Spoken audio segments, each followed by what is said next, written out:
Guys, मी वृंदा हेब्बाळकर परत एकदा स्वागत आहे तुमचं माझ्या एका नवीन व्लॉगमध्ये। तर आजचा जो व्लॉग आहे तो इस्कॉन टेम्पलबद्दल आहे। तर इस्कॉन टेम्पल जे पुण्यातलं कोंढवा एरियामध्ये इस्कॉन टेम्पल आहे त्याचा हा व्लॉग आहे। तर टेम्पलचा व्लॉग मी ऑलरेडी केला होता, पण आजचा जो व्लॉग आहे तो तिथे आपण राहू शकतो, इस्कॉनचं जे गेस्ट हाऊस आहे तिथे राहू शकतो त्याबद्दल आहे।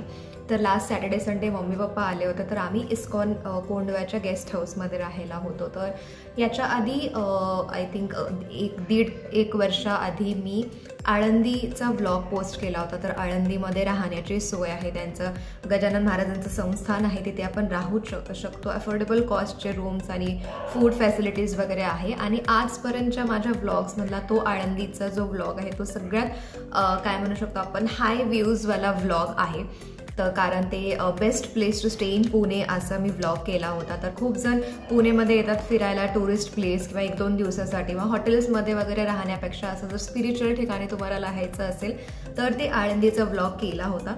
सिमिलरली आता आळंदीसारखंच हे इस्कॉन आहे जे कात्रज कोंढवामध्ये आहे। कात्रजपासून हार्डली 15 मिनटं, कात्रज बस स्टँडला तुम्ही उतरला तर हार्डली 15-20 मिनटाच्या अंतरावर आहे हे कोंढवा आणि ते टेम्पल। तर कारण आळंदी म्हटलं तर ते आउटसाईड पडतं, मेन पुणे सिटीमध्ये येत नाही, ते आउटस्कर्ट्समध्ये पडतं, म्हणून म्हटलं की हे इस्कॉनचं पण हे एक व्लॉग करूया। तर तिथे कम्पेअर केलं आळंदीसोबत तर थोडेसे रेट्स महाग आहेत राहण्याचे सुद्धा। आळंदी हे पूर्ण अफोर्डेबल आहे, त्याची लिंक आळंदीच्या व्लॉगची लिंक मी डिस्क्रिप्शन बॉक्स आणि कमेंटमध्ये देते, तुम्ही तो व्लॉग नक्की बघा। आणि सेकंड, जर कात्रज एरियामध्ये किंवा पुणेमध्येच स्वारगेट कात्रजजवळ तुम्हाला राहायची सोय एक अशा मंदिराच्या किंवा असं गेस्ट हाऊस संस्थान मंदिराच्या रूम्समध्ये वगैरे राहायचं असेल तर इस्कॉन हे बेस्ट प्लेस आहे। आम्ही लास्ट वीकेंडलाच तिथे होतो, तर त्याचाच हा व्लॉग आहे। सगळे डिटेल्स देण्याचे मी प्रयत्न करते, तर तुम्ही बघा आणि व्लॉग कंटिन्यू।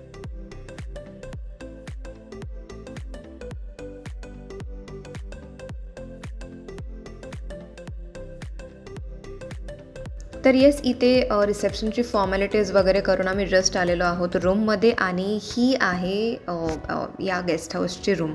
तर कम्पॅरिझनमध्ये खूप छान सिम्पल आणि सुटसुटीत रूम आहे, म्हणजे एकदम असं क्लीनलीनेससुद्धा खूप आहे या गेस्ट हाऊसमध्ये, सेम आळंदीसारखं। सो नीट अँड क्लीन आणि छान होते रूम्स।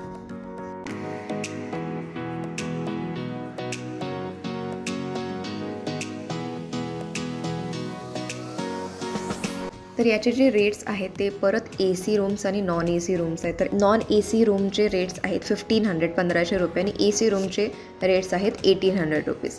तर हे 2 लोकांसाठी म्हणजे पर रूम 2 पर्सन्स किंवा पर रूममध्ये 2 जणांसाठीच ते रूम अलोकेट करतात, पण आम्ही 4 जण होतो तर आम्ही एक्स्ट्रा मॅट्रेसेस वगैरे घेतलं।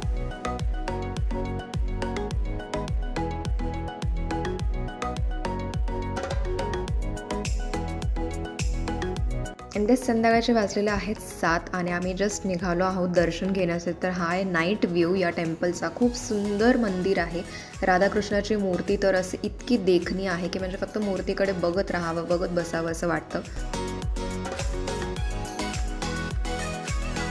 लाईफ मेंबरशिप कार्डसाठी सुद्धा तुम्ही अप्लाय करू शकता, म्हणजे ते मेंबरशिप कार्ड तुमच्याकडे असेल तर तुम्हाला फूडही फ्री ऑफ कॉस्ट आहे आणि रूमच्या चार्जेसमध्ये सुद्धा बरंच तुम्हाला डिस्काउंट किंवा त्याचे रेट्स थोडेसे चीप असतात as compare to normal craft.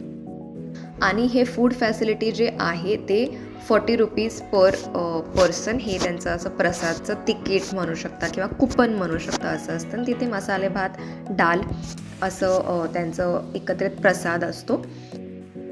हे जे आहे ते इस्कॉन गिफ्ट सेंटर आहे, तर त्यांचे खूप इस्कॉनकडून त्यांचे असे गिफ्ट गॅलरी टाईप किंवा एक स्टोअर होतं जिथे खूप साऱ्या पद्धतीचे वेगवेगळे वस्तू होते, डेकोरेटिव्ह आयटम्सपासून डेली यूजचे आयटम्स, आणि खूप सुंदर होतं हे शॉप। तर आम्ही इथे खूप फिरलो आणि एन्जॉय केलो।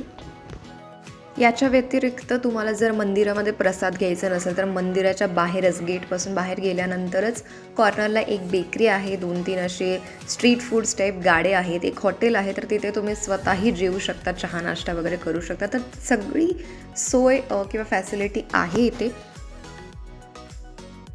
तर आम्ही छान मस्त 2 दिवस राहिलो इथे आणि इथे पार्किंगला सुद्धा जागा आहे, म्हणजे तुमची स्वतःची 2 व्हीलर 4 व्हीलर वगैरे असेल तर सेफ पार्किंग एरिया आहे आणि सेफ आहे मंदिर आणि रूम्स वगैरे खूप आवडलं आम्हाला फॅसिलिटी यांची।